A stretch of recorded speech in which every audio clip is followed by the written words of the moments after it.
Confinement jour 36. 36 déjà. Parce qu'en réalité, on se rend compte que les journées se passent et ne se ressemblent pas. Que chaque jour apporte ses difficultés, mais aussi ses satisfactions. La satisfaction, c'est de pouvoir se contacter, de garder le contact. La difficulté, c'est de ne pas être en présentiel. Pourtant, nos ancêtres, les patriarches, nous ont montré la voie. La voie, c'est de rester droit dans ses bottes, de garder la tête haute, tourner vers l'Éternel qui a fait le ciel et la terre, comme l'a dit le psalmiste. Alors, on se rend compte que Yaakov Avinu, lorsqu'il revient en Eretz Israël après des années d'absence, va rencontrer son frère Esav, son frère jumeau et son frère redouté. Et le dialogue qui s'instaure entre eux est un dialogue extrêmement curieux. Puisque, qu'est-ce que lui dit Esav ? C'est à toi tout ce campement ? Cher Pagashi que j'ai rencontré. C'est pour trouver grâce aux yeux de mon maître, de mon Seigneur. Moi j'ai beaucoup. Ce qui est à toi est à toi.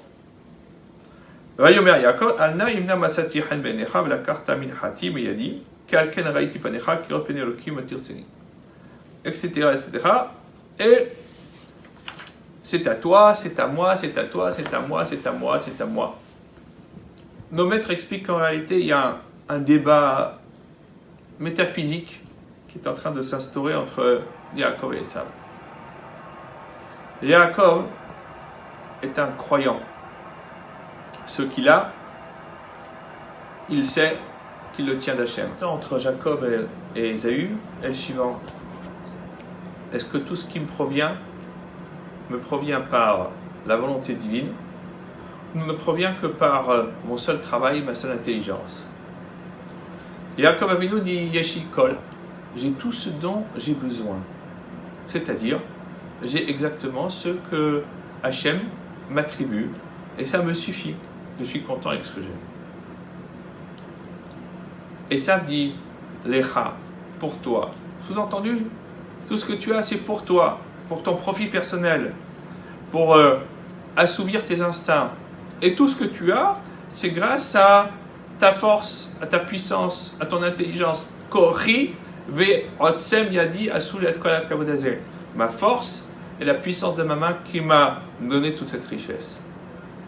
Yaakov Avinu s'inscrit en faux contre cette mode de perception de l'existence. Il ne peut pas l'accepter.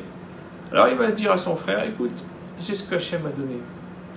Et Esav essaie d'entraîner son frère dans un mode de vie matérialiste, dans un mode de vie quasiment athée, dans lequel il ne reconnaît pas la grandeur de Hachem, mais Yaakov Avinu qui nous a montré le chemin du juif de l'exil, qui reste insensible aux sirènes de la matérialité. Eh bien, Yaakov Avinu, lui, va dire, écoute, va de ton côté, moi j'irai du mien, mais, comme le dit le prophète Ovadia, à la fin des temps, eh bien, les nations du monde se rendront sur le mont Séhir. Le mont Séhir, c'est le mont de Esav, et ils clameront alors que le nom de Dieu sera un et reconnu comme tel par toutes les nations du monde, et que tout le monde comprendra que, eh bien non, ce n'est pas pour toi que tu as cela, c'est pour accomplir la volonté de Hachem. Confinement, jour 36.